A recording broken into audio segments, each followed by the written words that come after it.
사권 의형제편 1장 박유복이 첫 번째 이야기. 아침 저녁에 선선한 바람기는 생기었건만 더위가 채 숙지지 아니한 때다. 양주 읍내 임꺽정이의 집에는 반신불수로 누워 지내는 꺽정이의 아비가 더위에 병화가 덧치어 밤낮으로 소리 질러서 온 집안이 소요스러웠다. 꺽정이가 집에 있으면 그다지 심하지 아니하련만 딸과 며느리는 만만하게 여겨서 더하는지 시중을 잘 들어도 야단을 아니 칠 때가 드물었다. 꺽정이의 아내 백손 어머니는 길이 들지 아니한 생매와 같은 사람이라 당자가 시아비의 야단을 대수롭지 않게 여길 뿐 아니라 병자 역시 한 손을 접는 까닭에 꺽정이의 누기 애기 어머니가 말하자면 야단바지 노릇하느라고 머리가 셀 지경이었다. 이날도 애기 어머니가 점심상을 들고 병자방에 들어가니 병자가 말을 하기 전에 혀를 툭툭 차고 나서 얼버무리는 말소리로 지금 속이 더부룩해 죽겠는데 뭘 먹으란 말이냐? 내가 돼지냐? 망한 년들아 하고 생야단을 쳤다. 애기 어머니는 눈살을 찌푸리고 속이 좋지 않으신 걸 누가 알았소? 하고 말소리 곱지 않게 대답하고 상을 든 채 돌아서 나오려다가 다시 고개를 돌려 눈 아비를 바라보며 그럼 이따 잡수고 싶을 때 탈라시오 하고 나와서 그 상을 마루 한 구석에 배 보자기를 덮어 놓았다. 꺽정이의 아들 백손이가 반두지를 나가서 고기 잡히는 재미에 점심 먹을 생각을 아니하고 물속으로 돌아다니다가 낮때가 훨씬 기운 뒤에 집에를 들어와 보니 저희 어머니는 그늘진 아랫방 봉당에 멍석을 깔고 낮잠 자고 저희 반실이 삼촌 팔싹동이는 아직도 볕이 드는 남양판 마루 위에 위통을 벗고 누웠고 다른 식구는 눈에 보이지 아니하였다. 백손이가 손에 반두와 고기 종다래끼를 든 채 안방 앞으로 와서 열어놓은 대창문으로 방 안을 들여다보며 아주머니는 어디를 갔나? 하고 저의 고모를 찾다가 오빠 왔소?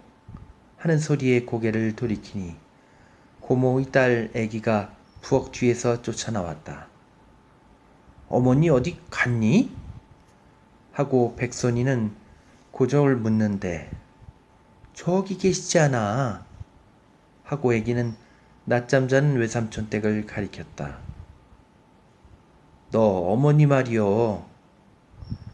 할아버지 고이 빨러 가셨어. 또 똥을 쌌구나? 아니 어제 싼 거야. 하고 내외종 남매 짓거릴 때 팔싹동이가 부스스 일어나 앉으며 떠들지들 마라. 아버지 잠 깨놓으면 누님에게 경쳐. 하고 크게 흔동하듯이 말하였다. 백순이가 입을 삐죽하고 마루 끝에 걸터 앉으며 손에 들었던 반두와 종다래끼를 마루 위에 놓으니 팔싹둥이가 고기 많이 잡았니? 하고 백손이에게로 와서 종다래끼 속을 들여다보며 어이구 불고지가 많다 하고 두어 사발이 착실이 되는 고기를 한 사발 되겠지? 하고 종다래끼를 애기에게로 기울여 보였다. 애기가 가까이 와서 들여다보고 팔싹동이 말은 대답 아니하고 오빠, 많이 잡았구려. 두어 사발 되겠네. 하고 백선이를 보고 말하니 백선이는 저의 삼촌더러 눈대중 잘하는 체 하지 말고 저리 가오. 하고 저의 삼촌이 들고 있는 종다리끼를 빼앗아 한 옆에 치워놓고 그 다음에 애기를 보고 배가 고프다. 밥 좀 다오. 하고 말하였다. 백손이가 애기에 갖다 준 밥을 먹기 시작할 때 애기는 네, 우물에 가서 배 따가지고 올게. 하고 고기 종다리끼를 들고 밖으로 나갔다. 백손이가 밥 한 그릇을 개눈 감치듯 다 먹고 나서 마루 구석에 놓인 밥상에 와서 배 보자기를 치어들어 보고 저희 삼촌을 돌아보며 할아버지 밥 안 먹었소? 하고 물으니 팔싹동이는 고개를 끄덕끄덕하였다. 할아버지 안 먹은 밥 내나 더 먹을까? 하고 백손이가 그 팔을 들고 나앉는 것을 팔싹동이는 우두머니 보고 있다가 아무 말 없이 일어나서 숟갈 하나를 가지고 와서 상머리에 앉으며 나도 점심 조금 먹었다. 같이 먹자. 하고 대들어서 숙질이 잠시 동안에 반찬 하나 안 남기고 말짱스럽게 다 먹어버렸다.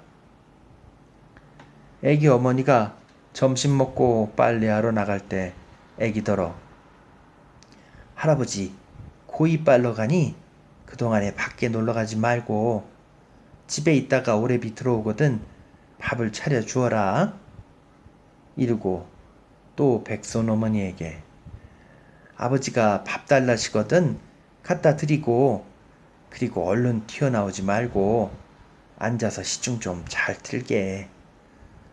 당부하고 병인에 고이적삼 투어가지만 차박이에 담아서 머리에 이고 삽장문 밖에까지 나섰다가 생각을 고쳐먹고 다시 들어와서 급한 빨래 몇 가지를 더 담아가지고 나갔었다.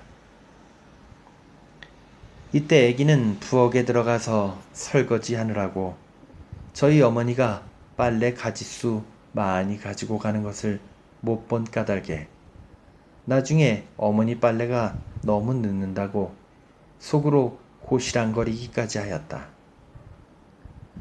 그러나 애기 어머니는 이런 것을 알렸고 당부할 것 당부했으니까 별일 없으리라고 맘 놓고 빠는 까닭에 빨래가 더 늦어서 빨래터에서 집으로 돌아올 때 벌써 이른 저녁 연기가 여기저기 보이었었다. 애기 어머니가 삽작 안에 들어서자 백손이가 팔싹동이와 같이 마당에서 어정거리다가 아주머니 오는군 하고 소리 질러서 부교에서 저녁하느라고 부산하던 백손 어머니와 애기가 일시에 쫓아나왔다. 애기 어머니는 빨래에 자배비를 내려놓으며 저녁 일찍 시작했네 그려 하고 백손 어머니더러 말하는 것을 할아버지가 배고프다고 야단이오 하고 애기가 먼저 가로채어 대답을 하여 백손 어머니는 야단이면 여간 야단이야 하고 말을 달았다. 점심밥을 드리지 않았나? 밥이 없으니까 못 드렸지. 어째 없어? 백손이가 다 먹었다오. 기막혀 죽겠네.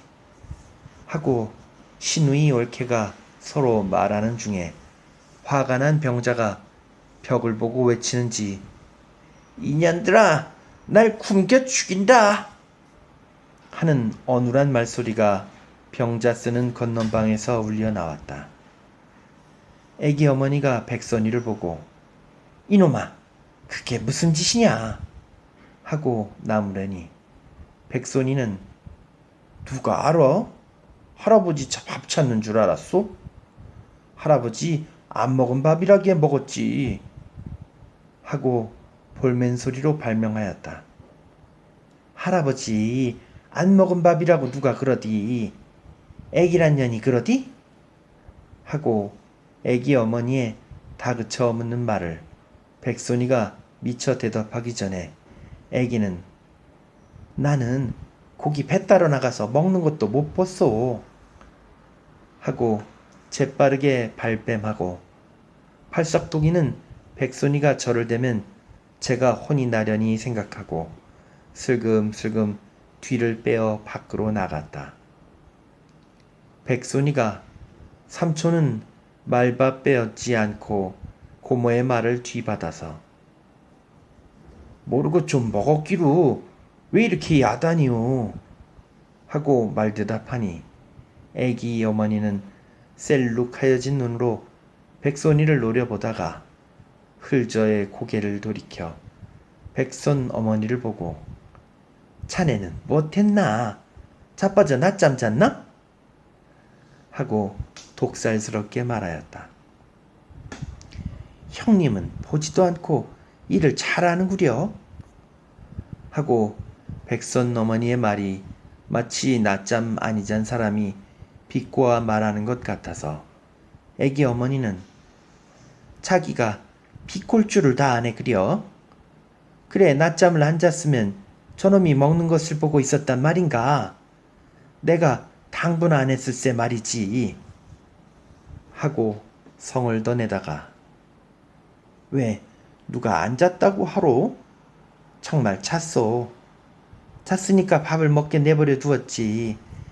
애기가 와서 할아버지가 밥 달란다고 깨워서 일어났소. 하고 백손 어머니가 낮잠 잔 것을 잘한 일 공치사하듯이 말하는 바람에 어이가 없어서 도리어 웃음이 나왔다. 내가 아버지를 좀 들여다보고 나올게. 어서 가서 저녁 짓게. 하고 말한 뒤에 애기 어머니는 건넌방으로 올라가 백손 어머니와 애기는 다시 부엌으로 들어갔다.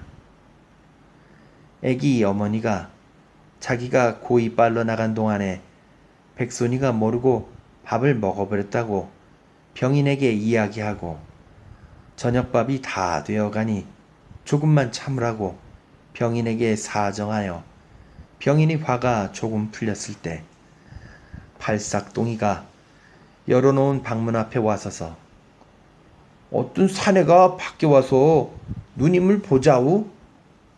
하고 손님이 왔다고 연통하였다.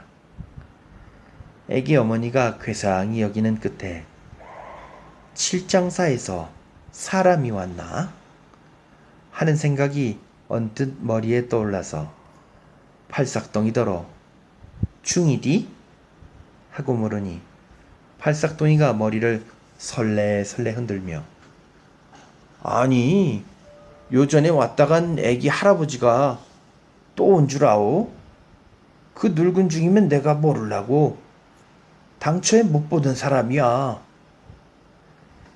애기 어머니가 또 말을 묻기도 전에 팔싹동이는 입귀를 실룩거리며 내가 밖에 가 있다가 집으로 들어오려니까 그 사람이 집 앞에서 기웃기웃 하다가 날 보고 내가 걱정이 아들이냐 하고 욕을 하겠지. 그래 내가 우리 언니요 하고 소리를 질렀지. 하고 말하였다. 그래. 그러면 너의 언니보다도 나이 많은 누님이 있지? 하고 묻기에 있다고 했지. 어디서 왔느냐고는 물어보지 못해? 하고 애기 어머니 말에 나무라는 기색이 보이니까 물어보려고 하는데 그 사람이 너희 누님 보고 이리 좀 나오시라고 해라 하기에 그냥 들어왔소. 하고 팔싹동이는 제가 가장 똑똑히 한 듯이 발명하였다. 애기 어머니가 팔싹동이 보고 더 말을 묻지 않고 일어서서 밖으로 나오며 그게 대체 누구람? 하고 혼자 말하니 팔싹동이는 기난체하고 나가 보십시다 하고 절름절름하며 뒤를 따라 나왔다.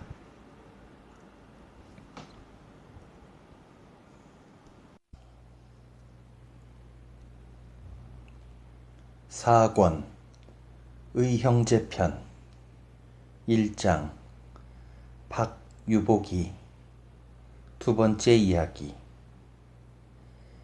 애기 어머니가 삽장문단에 서서 밖에 섰는 사람을 내다보니 알지 못할 낯선 사내다. 머리에 갓을 썼으니 분명 양민이고 몸에 소매 달린 웃옷을 입지 아니하였으니 정녕 상사람이고 발에 지심간발을 단단히 하였으니 근처 사람이 아니고 먼 길을 온 사람이다. 어디서 오셨나요? 그 사내가 그 말대답은 아니하고 한 걸음 삽장문 앞으로 가까이 들어서며 당신이 섭섭이 누나요? 하고 물었다. 섭섭이는 애기 어머니의 아명이다. 밤낮 인연전연하는 그 아버지까지 부르자면 애기 엄마 하는 때라 섭섭이 당자보다도 뒤에 따라 나온 팔싹동이가 섭섭이 누나 한마디에 눈이 휘둥그레졌다. 대체 누구야? 나는 누나를 알아보겠는데 누나는 나를 몰라보는구려.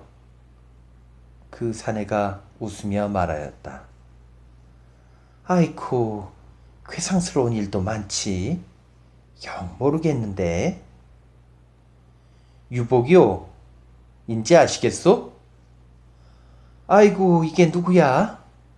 하고 애기 어머니가 반가운 결에 내달아서 그 사내의 손을 잡았다. 한참 동안 두 사람이 서로 얼굴만 들여다보고 말이 없다가 저승이나 가야 볼 줄 알았더니 하마터면 그럴 뻔했소.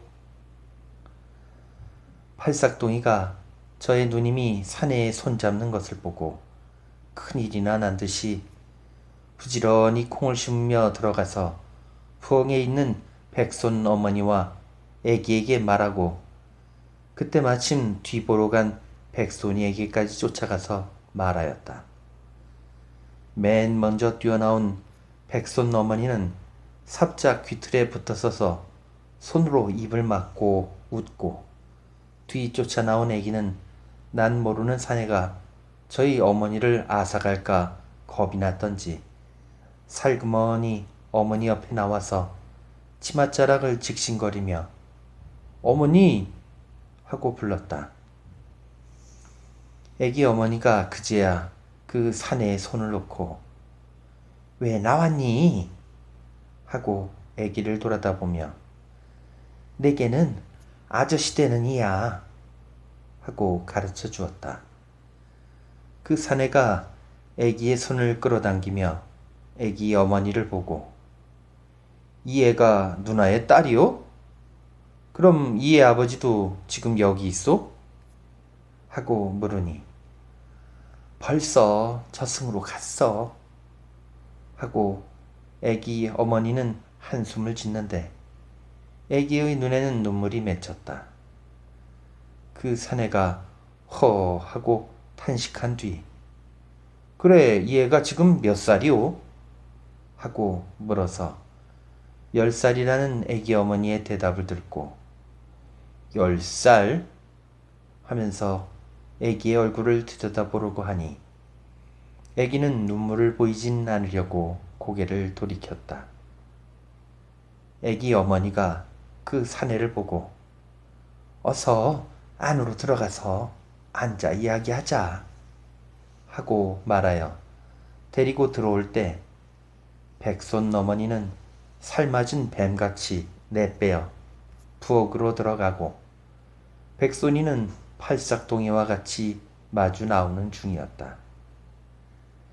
유복이가 옆에서 오는 애기 어머니를 돌아보며 여보, 누나 하고 부르더니 백손이를 가리키며 저 아이가 꺽정이 언니의 아들이라구려 하고 말하였다. 어디 같아 보이는 데가 있어? 같은 게 뭐요? 천연하오. 우리 서로 떠날 때 꺽정이 언니의 모습이 눈에 왈칵 끼치는 것 같소. 저희 아버지와는 딴판인데. 올해 몇 살이오? 15살이야. 그동안에 백손이가 앞으로 가까이 다가왔다. 유복이가 백손이의 손을 잡으려고 하니 백손이는 손을 물리쳤다.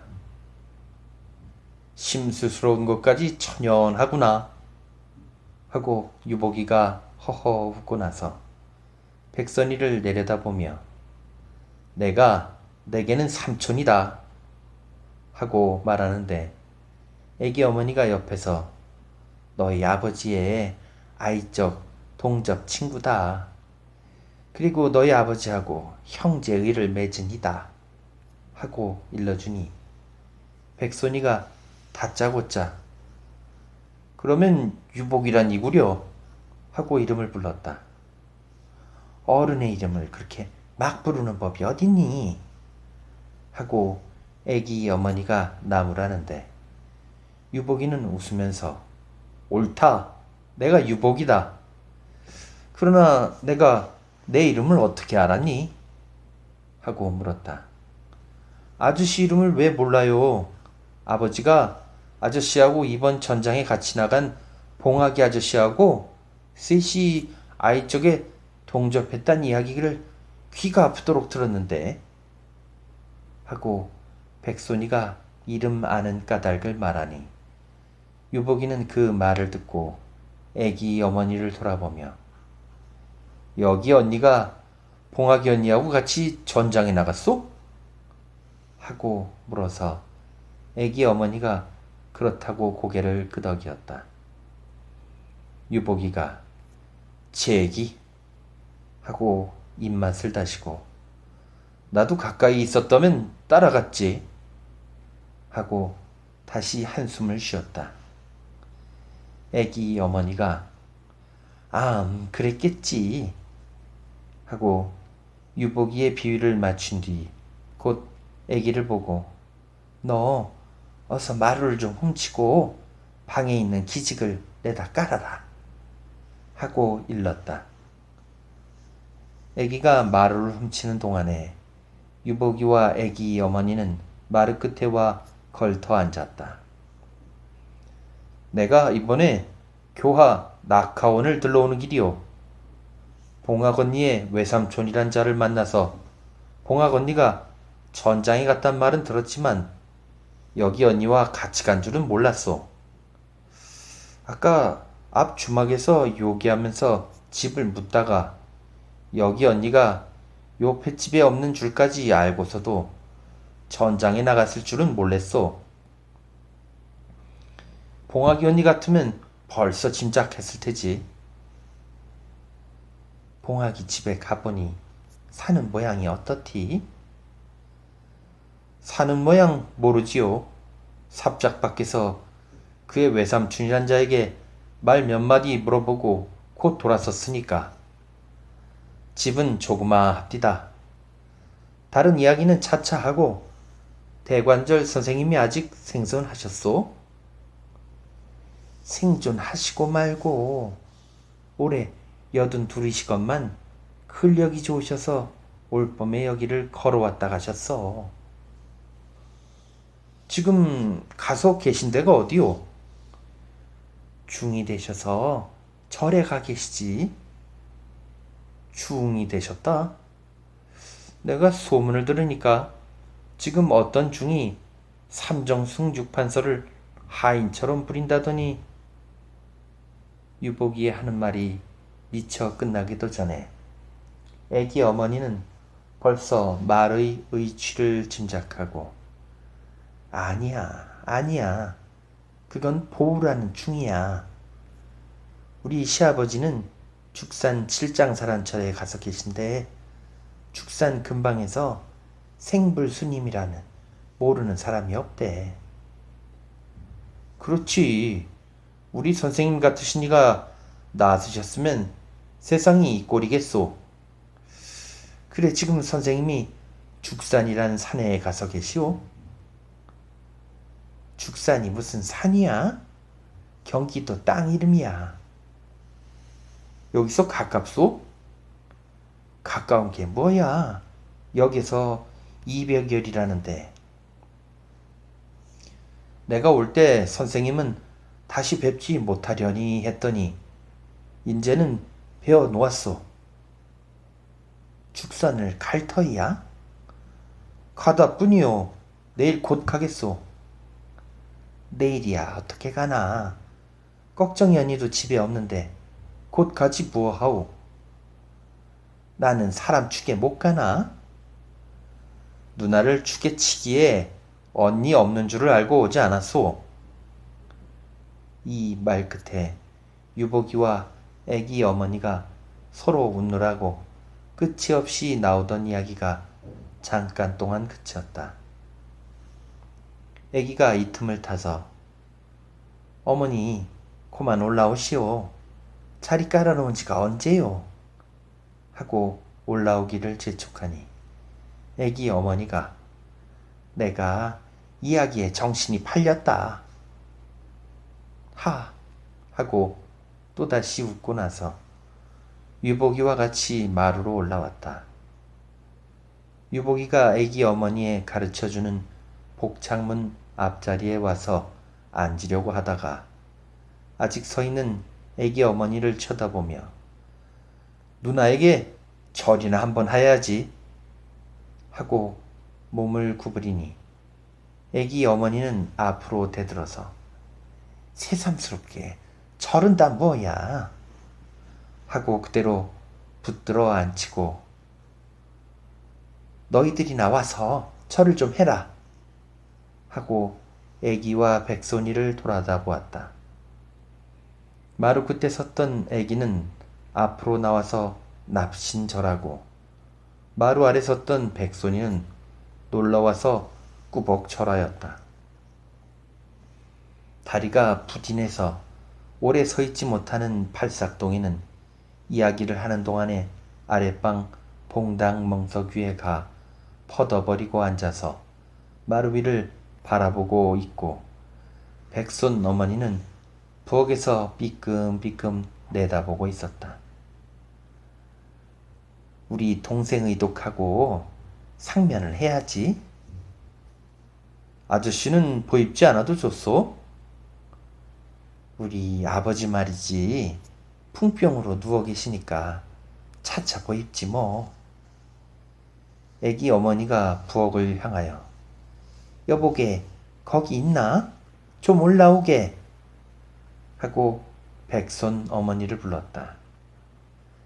백손 어머니가 머리를 쓰다듬으며 마루 끝에 와서 가로 걸터 앉았다. 애기 어머니가 그의 걸터 앉은 것을 미타이 생각하여 잠깐 눈살을 찡그리고 어서 이리 올라와서 인사하게 하고 이르니 고지식한 백손 어머니는 어떻게 인사할 것을 배워가지고 올라가려고 걸터 앉은 채 형님 나도 절하리까? 하고 물었다. 누가 자네더러 절하라나? 글쎄 절을 할지 안 할지 몰라 묻지 않소. 요전에 이봉학이 왔을 때 인사를 어떻게 했나? 그대로만 하게 그려. 그 아재 왔을 때 무슨 인사했소? 저 아랫방 앞마당에서 그 아재가 허리를 굽신하며 저는 이봉학이 올시다 하기에 나도 허리를 굽신하고 저는 운총이 올시다 하니까 형님이 웃기까지 하나소. 애기 어머니가 참말 그랬구나 하고 웃었더니 백손 어머니는 그랬던가가 뭐요? 하고 웃었다. 백손 어머니가 올라오기를 일어서서 기다리던 유복이가 역시 웃으면서 인사가 뭐 별것입니까? 어서 올라오시지요. 하고 말하여 백손 어머니가 네 대답하고 올라왔다.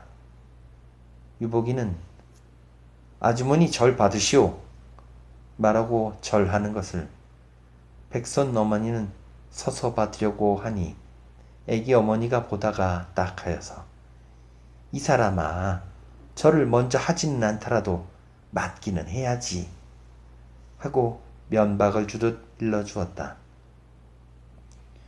싹싹한 백손 어머니가 얼른 절을 하였으나 유복이는 벌써 몸을 펴고 일어선 뒤라 유복이가 한 번 더 절을 하여 언뜻 보면 백손 어머니의 절을 유복이가 맞는 것 같았다. 백손 어머니가 장관의 인사를 마치고 자리를 앉은 뒤에 애기 어머니는 면무료해 주기 겸하여 백손 어머니의 내력을 이야기하였다.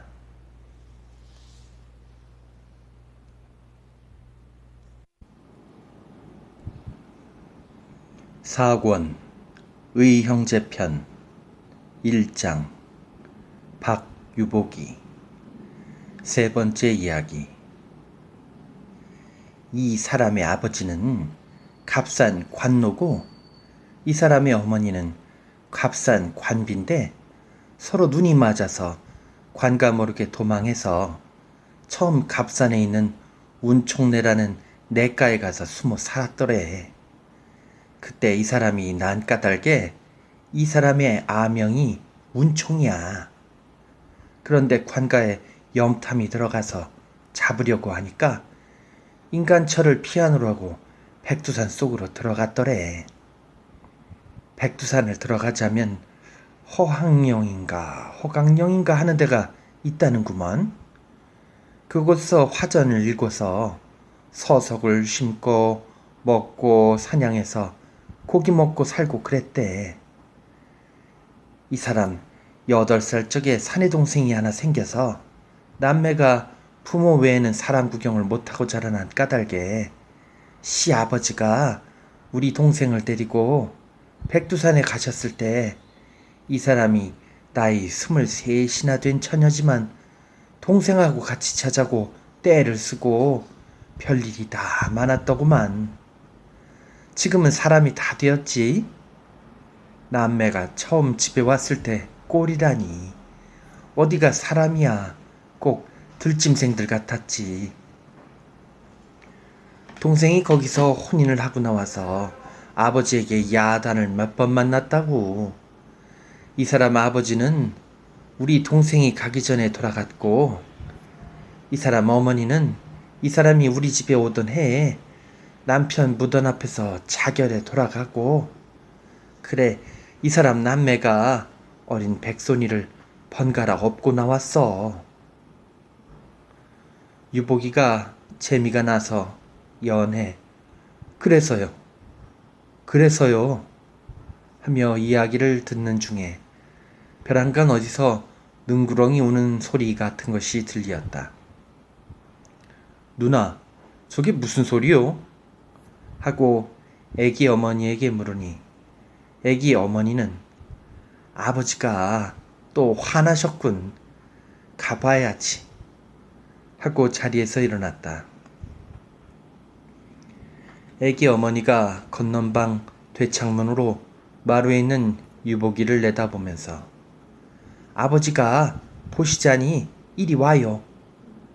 하고 말하여 유복이가 병자방으로 들어왔다. 병자가 한 다리를 뻗고 벽에 기대어 앉았는데 널쩍널쩍한 검버섯 박힌 얼굴이 누렇게 떠서 보기가 흉하였다.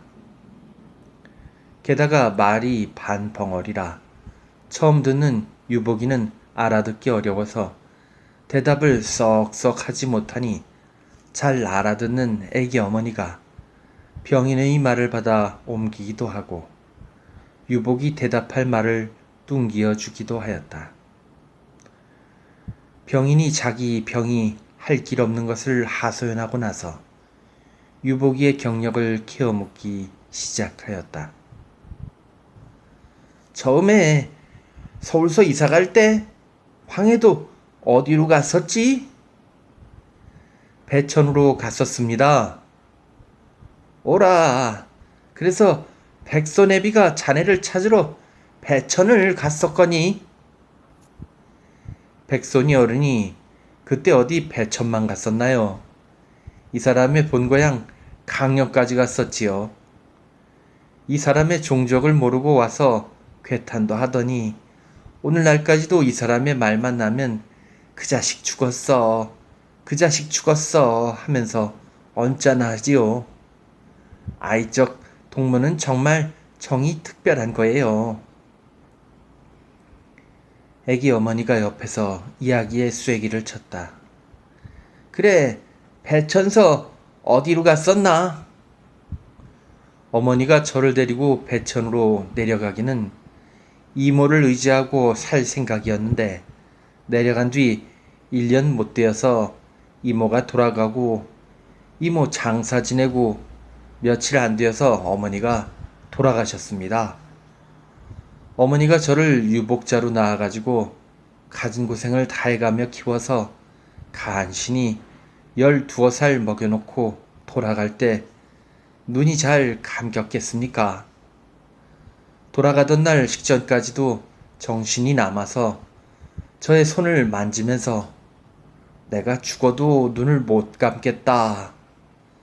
내가 커서 너의 아버지 하고 유복이의 목이 메이어서 말을 못하다가 병인이 그래서 하고 이야기 끝을 재촉한 뒤에 유복이가 이야기를 이어하였다. 제가 어머니 하나 믿고 살다가 그 어머니를 여의고 보니 자연 천지가 아득할 것 아닙니까? 이모부와 동네 사람 덕으로 장사라고 지내고 나서 저는 동소문한 선생님께 와서 지낼 소견으로 이모부더러 서울 가겠다고 말하니까 이모부가 자기 집에 와서 이종매와 같이 있으라고 만류합디다. 그래서 이모부의 집에 가서 얹혀있게 되었습니다. 그때 고만 서울로 오지. 그랬더면 이번에 천장에도 같이 갔지. 하고 애기 어머니가 말하니 글쎄 말이오. 생각하면 모두가 내 팔자가 험한 탓이오. 유복이가 대답하고 사람이 너무 빈실해서 하고 애기 어머니가 말하니 내가 나를 모르는 줄 아시오. 내가 미련하지. 유복이가 대답하여 이야기가 가닥이 지게 되니 병인이 이것을 좋아하지 아니하여 원끝을 놓지 않고 그래 이모부에게로 가서 하고 채쳐서 유복이가 이야기를 또다시 이어하였다. 저의 이모부가 사람은 대단 좋은데 지금 생각하니 기집을 너무 좋아한 모양이에요. 사단은 잘 모르나 하여튼 기집 관계로 동네에서 회가 출동을 시킨다고 야단이 나서 이모부가 모야무지에 이사를 가는데 저도 같이 갔었습니다. 그 뒤에도 이사를 몇 번 다녔는지 모릅니다. 처음에 황주 땅, 그 다음에 자산 땅, 또 그 다음에 순천 땅, 나중에 맹산 두매 속으로 들어가서 살게 되었습니다. 제가 17살 되던 해 봄에 맹손으로 이사를 갔었는데 그해 가을부터 제가 시름시름 앓기 시작해서 한 1년 지내니까 뼈에 가죽만 남았지요. 의약도 없는 데고 꼭 죽는 줄 알았었습니다. 이모부와 이종매의 성심으로 살아난 셈입니다. 20 가까이 된 뒤 완구의 병줄이 놓여서 사람이 될 만하니까 원수에 안질뱅이 병이 생겼습니다. 두 다리에 무릎 아래가 힘이 없어서 걸음을 걷지 못합니다. 그려 사냥을 하러 갈 수가 있습니까? 나무를 하러 갈 수가 있습니까? 꼭 앉아 먹고 지내게 되었지요. 아무리 이모부는 내색을 하지 않더라도 제가 무한하지 않습니까? 그래서 몇 번 자처해 죽으려고까지 했었습니다. 그러나 죽을 마음이 날 때마다 죽은 부모 한풀이를 어떻게 하나 생각하고 그만두고 했습니다. 그래 10년 동안을 안질뱅이로 지냈습니다. 이때 아기가 방에 들어와서 할아버지 저녁 밥상 가져와요? 하고 물으니 이야기에 재미 붙인 병인이 배고파 죽는다고 야단칠 때와는 딴판으로 좀 이따 먹지? 하고 유복이더러 자네 시장하지 않은가? 과히 시장치 않거든 이야기 마저 하게 하고 말하는 것을 애기 어머니가 먼 길 온 사람이 어째 시장하지 않겠소? 이야기는 식후에 다시 들으시오. 하고 말이었다. 백손 어머니가 애기 어머니를 와서 보고 손님 아재상을 어떻게 하리까? 하고 물으니 애기 어머니는 백손 아저씨하고 겸상하게나 대답하고 곧 백손이를 불러서 너희 아저씨 부르러 가거라 하고 일렀다. 왜 밤낮 나더러 부르러 가라우? 너희 외삼촌이니까 너더러 부르라지. 외삼촌은 다른 사람이 부르러 가선 못수? 삼촌더러도 좀 가라고 하시오. 다리 병신더러 가라는 게 내 마음엔 좋겠느냐? 그러면 애기를 보내구려. 내가 가야 얼른 오지야. 잘도 얼른 와요. 얼른 안 오거든. 요전처럼 장기판을 쓰려무나. 요전에 공연히 볼치를 얻어맞고 분해 죽겠는데 또 얻어맞으라고. 그래도 내가 가야 대번에 불러오지. 만일 다른 사람이 가면 두세 번 헛걸음 시킬 게다. 아따, 내가 가리다. 하고 백손이가 고모의 말을 순종하면서도 시애기 성가시어 죽겠네 하고 두털거리며 밖으로 나갔다. 유복이가 백손이 말하는 것을 유심히 보고 있더니 애기 어머니더러 백손이 말할 때 아랫입술 빼무는 것이 천연 저의 아버지로구려 하고 말하니 씨야 속일 수 없지 하고 애기 어머니는 웃었다. 백손이 외삼촌이 대체 어디를 갔길래 부러 가는데 그렇게 야돈이요? 집에서 밤낮 뻔둥뻔둥 돌던 사람이 요 근래 장기에 반해서 집에 잠시를 붙어있지 아니하네. 장기를 가리켜주는 글빵도 있어? 유복이의 묻는 말이 우스우나 애기 어머니는 시침 떼고 그래 글빵이 있고 말고 그 글빵이 낮에는 정자나무 밑이고 밤에는 머슴빵이래. 그리고 읽을 글은 장이야 군이야 하고 말끝도 없이 깔깔거리고 웃었다. 한 식경이 지나서 키가 호리호리한 노총각이 들어왔다.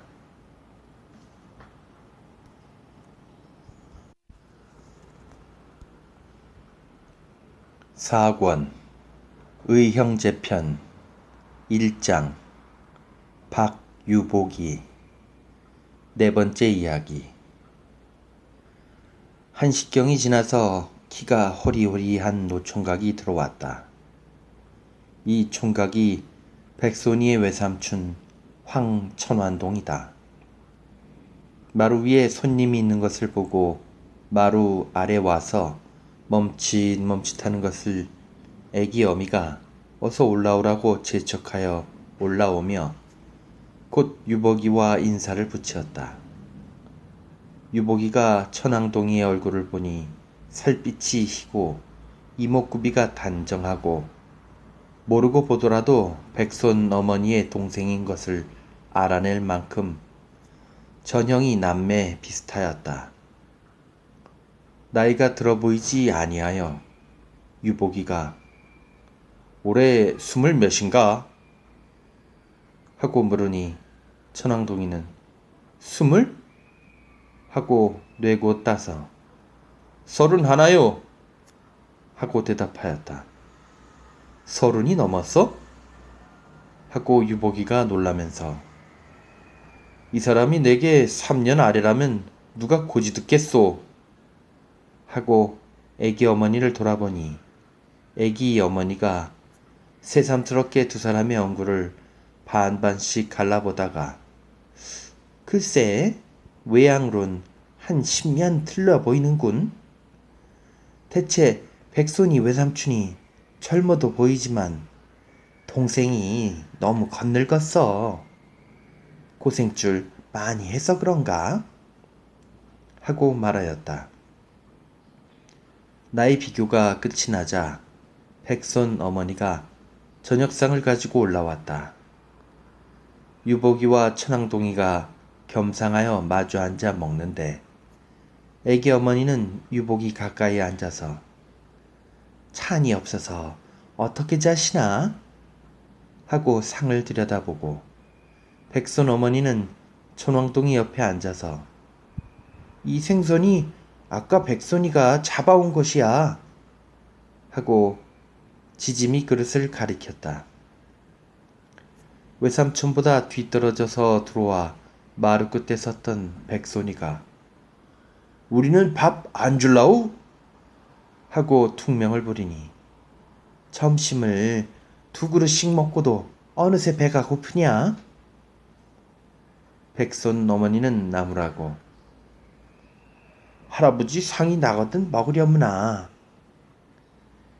애기 어머니는 탈래는데 할아버지 턱지기 먹기 싫소. 그대로 주오. 하고 백선이가 고집을 세웠다. 그러면 처에 삼촌 불러가지고 같이 먹어라. 하고 애기 어머니가 허락하여 백손이와 팔속동이는 마루 끝에 앉아서 상의 없이 밥그릇들을 들고 먹었다. 외조부의 밥상을 가지고 걷는 방에 들어갔던 애기가 나와서 저희 어머니를 보고 할아버지가 어머니 얼른 밥 먹고 손님 아저씨하고 같이 들어오라시오.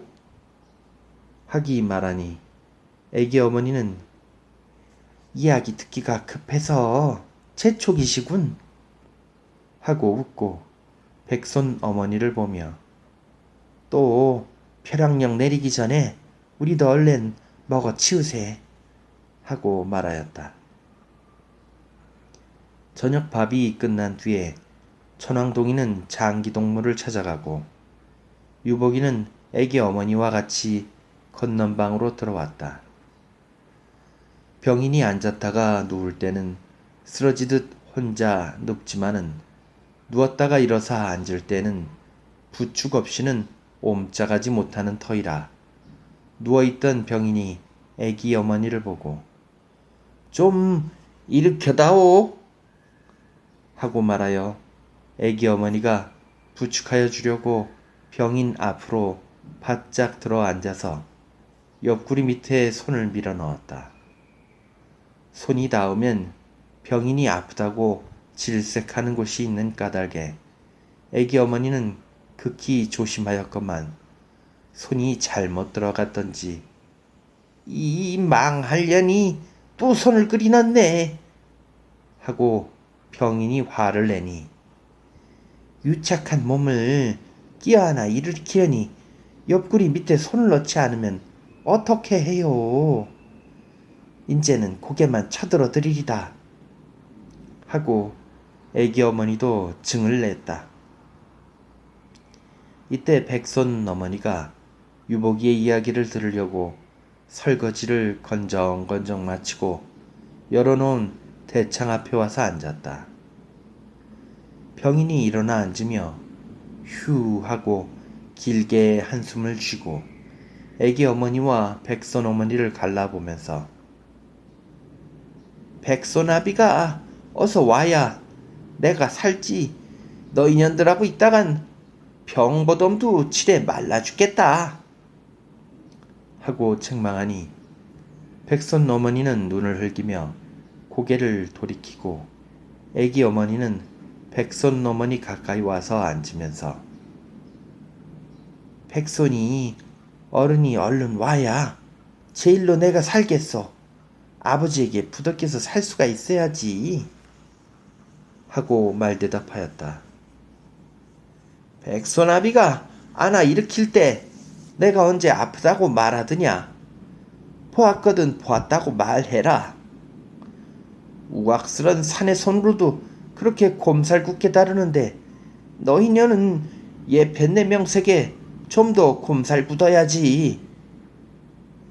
백손이 어른은 아버지가 마구 욱대기가 어려우니까 아파도 참는지 누가 아오? 이년아 잘못했다고 나무래거든 주둥이나 닥치고 있어. 아버지, 제 나이 몇 살인지 아시오? 왜 나이는? 나이 46이요. 50줄이에요. 아무리 딸이라도 나이 대접이나 좀 하시오. 누가 있든 없든 밤낮 2년 전년 망한 년 그게 다 무슨 말투요? 아버지 말투가 안 됐어요.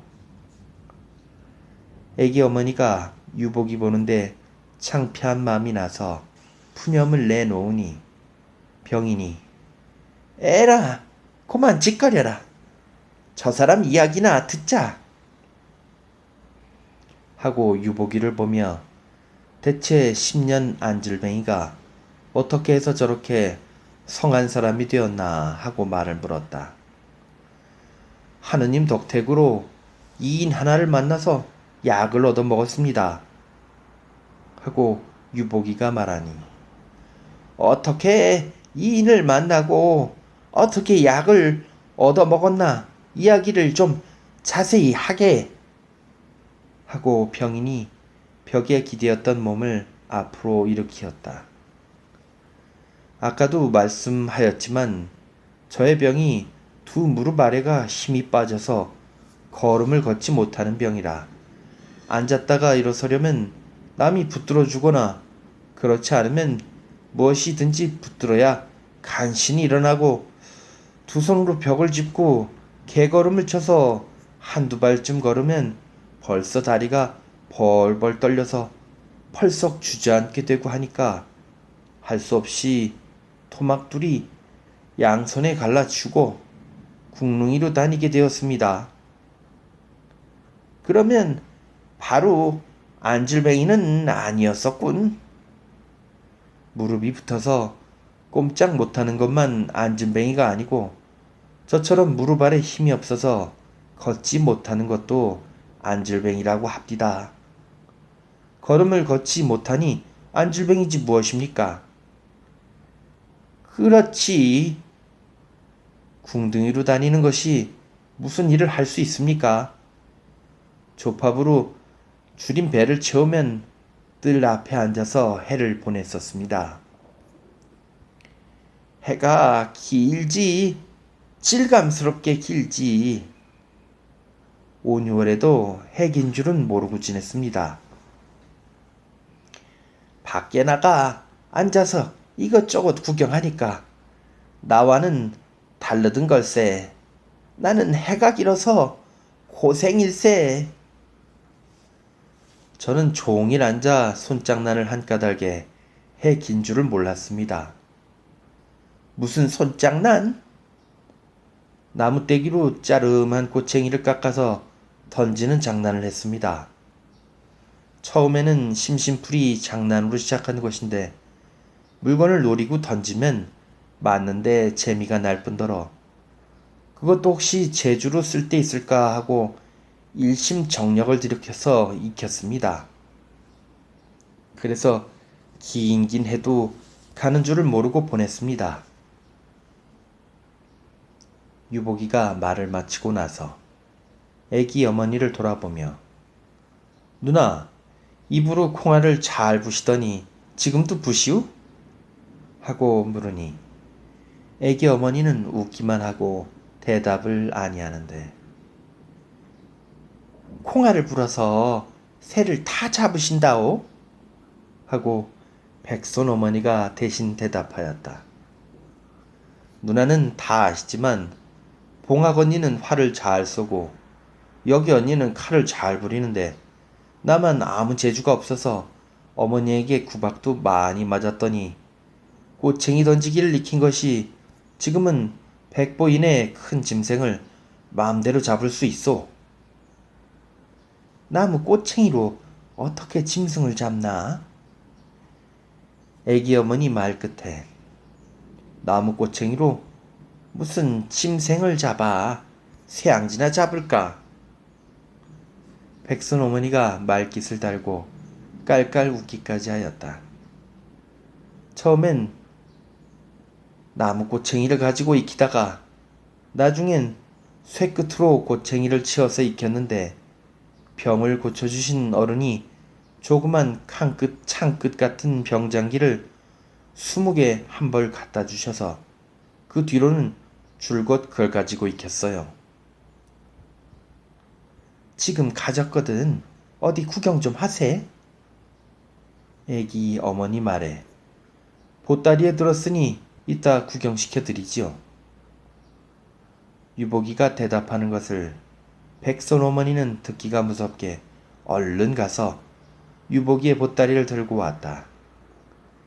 병인이 홀저에 성안다리에서 쥐가 난다고 벽에 기대어 앉으면서 애기 어머니더러 주물러 달라고 말하여 애기 어머니가 병인의 다리를 주무르는 동안에 백선 어머니는 유복이 가까이 와 앉으면서 어서 좀 보여주시오 하고 졸랐다. 유복이가 보따리 속에서 유지에 싼 것을 꺼내서 풀어놓으니 반들반들 길이 든 조그만 창열 20개가 드러났다. 백선 어머니가 얼른 손을 내밀어서 한 개를 집어들고 아이고 이뻐라. 아주 창열 천연해 하고 말하였다. 이것을 주신 어른은 진서 글도 잘하시고 대국 일도 잘 아시는 어른인데 이 창을 대국서 표창이라고 한다고 말하십디다. 내 이종매가 이것을 보고 장뼘 한 뼘밖에 안 된다고 뼘창이라고 이름을 지어서 나도 장난으로 뼘창이라고 부릅니다만 원 이름은 표창이랍니다. 그래 이걸 가지고 짐승을 어떻게 잡소? 골통시나 산멱에 두어 개 들어가 박히면 아무리 큰 짐승이라도 제가 넘어가지 별 수 있습니까? 빗 맞으면 큰일 아니요? 왜 빗 맞게 던지나요? 호랑이도 잡아보셨소? 잡아봤습니다. 우리 남매가 백두산 속에서 사냥질할 때 긴 창들을 가지고도 호랑이에게는 여러 번 혼이 났는데 요런 조그만 쇠끝을 가지고 호랑이 같은 큰 짐승을 어떻게 얻을까요? 백선 어머니의 말이 막 그칠 때 병인이 애기 어머니더러 아 혼이 났다. 이제 좀 나았다. 저리가 앉아라. 말하고 유복이를 향하여 창인지 칼인지 이야기는 그만두고 병 고친 이야기나 어서 좀 하게 하고 말하니 유복이가 네 대답하고 표창을 유지에 싸놓고 나서 병 고친 이야기를 다시 시작하였다.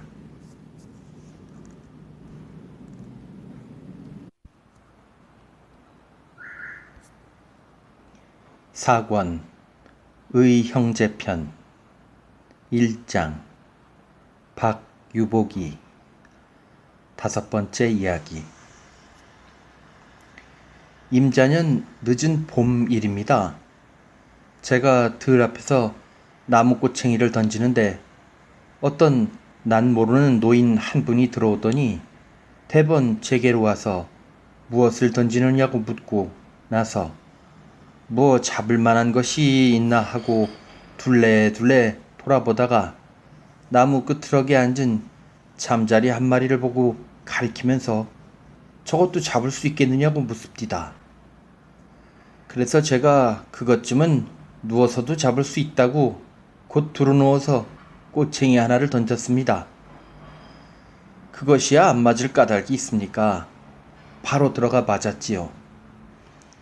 이것이 연분이 되어서 그 노인이 저의 병신인 것을 불쌍히 여기고 약을 해주게 되었습니다. 그 노인은 산속으로 약을 캐러 다니는 어른인데 모르는 것이 없는 이인이에요. 처음엔 그가 몸에 지녔던 환약 두어 줌을 먹어보라고 주고 하더니 그 뒤에 와서 제 다리가 좀 나은 것을 보고 인제는 되었다. 이것 한 재만 먹으면 성한 사람이 될 것이다. 하고 환약 한 봉주를 주십시다. 그것을 다 먹고는 곧 걸음을 걷게 되었습니다.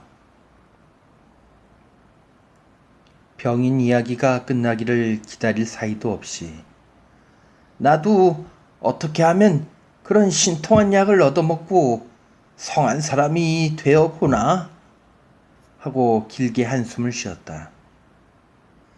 걸음을 걷게 된 뒤 그 어른이 태산 같은 은혜를 만분일이라도 갚으려고 그 어른을 따라다니며 몸 수구를 했습니다.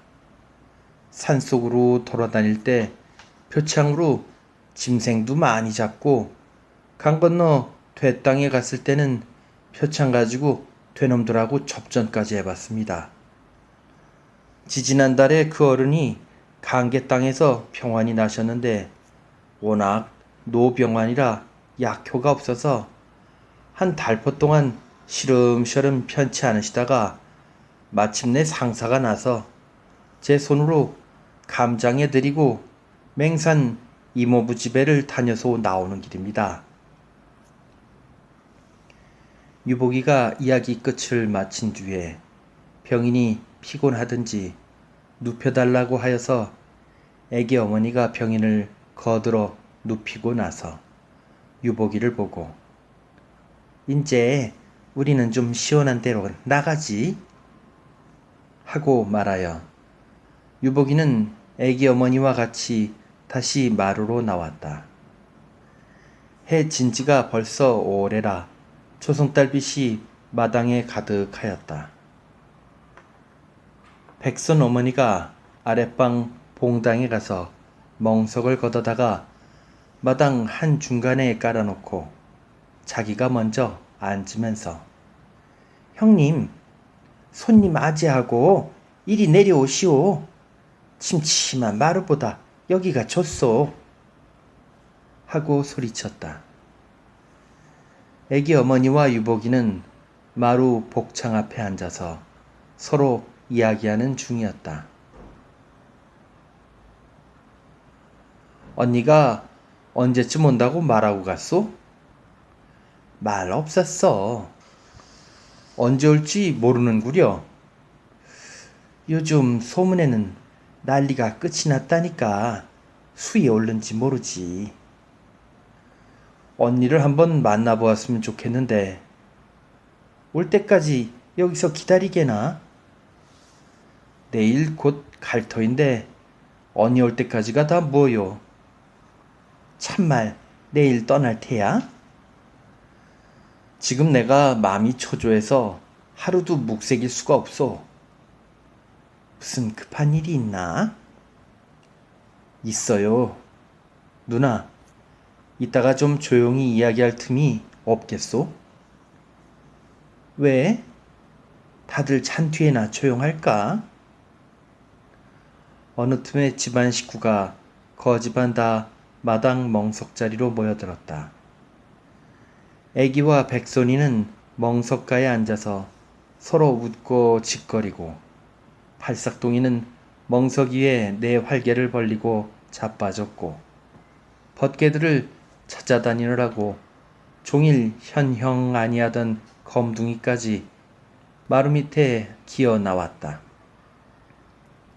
검둥이가 저를 가장 좋아하는 애기와 저를 제일 구박하는 백손이가 늘어니 앉았는 것을 보고 가까이 가다가 말고 꼬리치고 섰는 것을 백손이가 이놈의 개가 왜 나왔어? 하고 일어서서 발길질 하려고 하니 애기가 오빠는 개하고 무슨 원수졌어? 하고 나무라며 백손이를 붙잡아 앉혔다. 백손 어머니가 마루를 쳐다보며 아니들 내려오실라오? 하고 또다시 소리치니 저리 내려갈라나? 아무리나 합시다. 하고 애기 어머니와 유복이도 역시 마당으로 내려왔다. 멍석 자리에 이야기판이 벌어졌다. 이야기에 이야기가 꼬리를 물고 나와서 사람들은 정신이 이야기에 팔린 중에 검둥이는 애기 가까이 엎드려서 멋없이 사람들의 얼굴을 쳐다보고 있다가 부엌에서 무슨 새까만 것이 나오는 것을 보고 우르르 쫓아갔다. 킥킥 하는 것은 검둥이요. 야옹 하는 것은 고양이다. 개와 고양이의 싸움, 이 사람들의 이야기를 회방 놓았다. 백손이가 집신짝을 집어 던지니 고양이는 날쌔게 지붕으로 뛰어 올라갔다. 검둥이가 쳐다보며 킥킥 하니까 고양이는 내려다보며 야옹 야옹 하였다. 애기 어머니가 애기와 백손이를 돌아보고 웃으면서 개와 고양이가 어째서 저렇게 원수가 되었는지 너희들 아니? 하고 물으니 백손이는 몰라 하고 대답할 뿐이고 애기는 어째서 원수가 되었소? 하고 되물었다. 예전에 백정이 어떤 양반하고 이웃해 사는데 그 양반이 똥구녕이 찢어지게 가난해서 백정에게서 키를 갖다 쓰고 키값을 주지 않았더란다. 그 백정은 양반을 보면 키값을 내라고 조르고 그 양반은 양반 보고 키값 달란다고 강호령질로 배기다가 나중에 백정도 죽고 양반도 죽었는데 백정의 넋은 개가 되고 양반의 넋은 고양이가 되어서 개는 고양이를 보면 키값을 내라고 킥킥하고 고양이는 양반이라고 양양 한단다.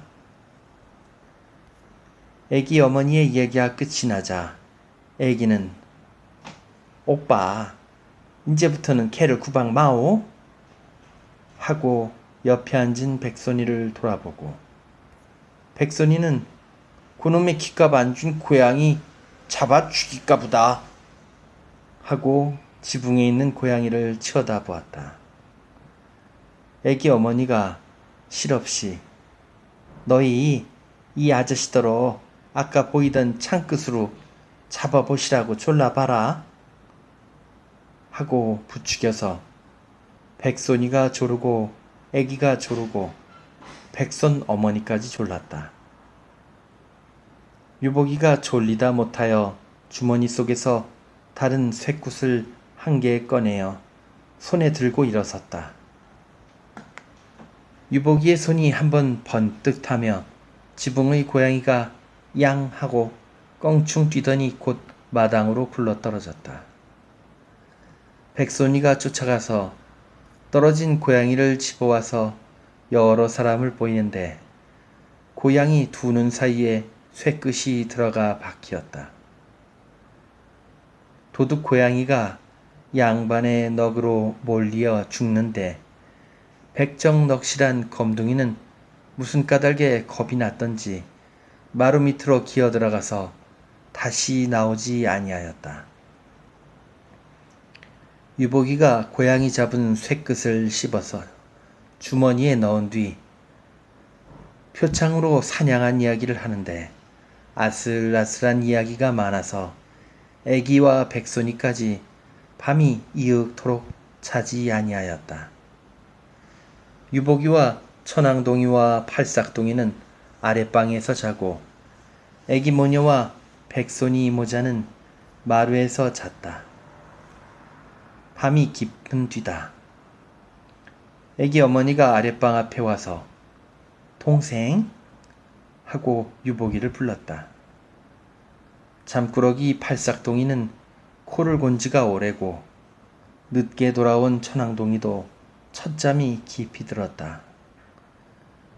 유복이는 천왕동이 돌아올 때 잠이 깨어서 한동안 이리 뒤척 저리 뒤척 하다가 다시 잠이 들려 하던 중이라 대번에 목소리를 알아듣고 네 하고 일어났다. 이리 나오게. 네. 멍석 펴놓은 대로 갈까? 네. 하고 유복이가 애기 어머니의 뒤를 따라서 마당으로 나왔다. 이때 달은 진지가 오래고 별빛이 희미할 뿐이었다. 애기 어머니는 조그만치 화토풀을 놓으려고 광솔 가지러 가는 것을 유복이가 자는 사람 잠 깨기 쉽다고 말리어서 두 사람이 어두운 속에 앉아서 가만 이야기하기 시작하였다. 조용히 할 이야기가 무엇이야? 내가 갚아야만 할 원수가 있는 것은 누나도 알지요? 아버지 원수 말이겠지? 아버지의 원수를 갚는 것이 어머니의 한풀이까지 되어 지금 어머니는 지하에서 원수 갚는 날을 고대할 것이요. 원수가 누구인지 지금까지 살았으면 어디서 사는지 그것을 다 알아야 할 것 아니야. 아버지를 모함한 놈이 성이 노가인 것은 어머니에게서 들었고 이모부가 배천으로 이사 나올 때까지 강령서 산 것은 이모부에게서 들었으니까 그만하면 종적을 찾을 수가 있겠지요. 단지 그놈이 그동안 죽었을까 보아 근심이요. 지금 살았다면 나이 꽤 많을걸? 한 70가량 되었을 것이오. 그놈이 살아있어야 망정이지 만일 죽었으면 그놈의 집은 결단이지요. 어째서? 그놈이 살아있으면 그놈 한 놈만 죽여서 원수를 갚을 테이지만 그놈이 죽고 없으면 그놈의 집안을 도륙낼 작정이요. 유복의 막소리는 나직나직하지만은 그 말은 말이 힘차게 들렸다. 애기 어머니가 잠깐 동안 잠자코 있다가 유복이 손을 덥석 잡으며 원수 갚고서 붙잡히면 어찌하나? 하고 물으니 유복이는 수월스럽게 죽지요. 죽는 것이 겁이 나서야 원수를 갚을 수 있어. 하고 대답하였다. 백손이 어른과 봉하기가 오거든 서로 의논해서 하는 것이 좋지 않을까? 왜요? 글쎄 말이야. 나도 죽기 전에 한 번들 만나보고 싶은 생각은 간절하지만 원수 갚는데 돈 받을 생각은 꼬물도 없어. 자네 재주 가지고 원수 갚기는 염려 없겠지만 누나 염려 마시오. 지금 걸음은 잘 걷나? 잘 걷는 셈이요. 요새해 하루 230리는 걷든하오. 10년 앉은 뱅이가 약한지에 그렇게 되었어? 약은 여러 제 먹었소. 내가 그 이인론을 따라다니는 중에 나의 신세와 사정을 자세히 이야기했더니 그 노인이 아버지 원수를 갚도록 사람을 만들어준다고 장담을 합디다. 그래서 다른 약을 얻어먹었어. 그게 차력약입디다. 지금 내 힘이 실 장정 10여 명은 무섭지 않을 만하오. 그래, 죽산 다녀서는 바로 원수를 찾아다닐 터인가? 아니요. 내가 죽기 전에 할 일이 또 한 가지가 있어. 무엇야? 아버지와 어머니를 따로따로 둘 수 있어. 아버지를 파다가 어머니와 같이 묻을 작정이요. 그래, 죽산 다녀서는 서울로 갈 터이니 서울서는 배천으로 갈 터이지. 그렇지요. 그러면 배천 갈 때 좀 돌더라도 우리 집에 다녀가게. 그동안이라도 백손이 어른이 돌아올는지 모르지. 글쎄요. 다시 온다면 내일 가게. 하지만 그렇지 않으면 내일은 못 갈 테니 그리 알아. 보아서 오지요. 보아서가 아니야. 꼭 온대야 놔보낼 테야. 그 뒤에도 이런 이야기 저런 이야기 하느라고 애기 어머니와 유복이는 먼 동이 틀 때까지 마당에 앉아 있었다.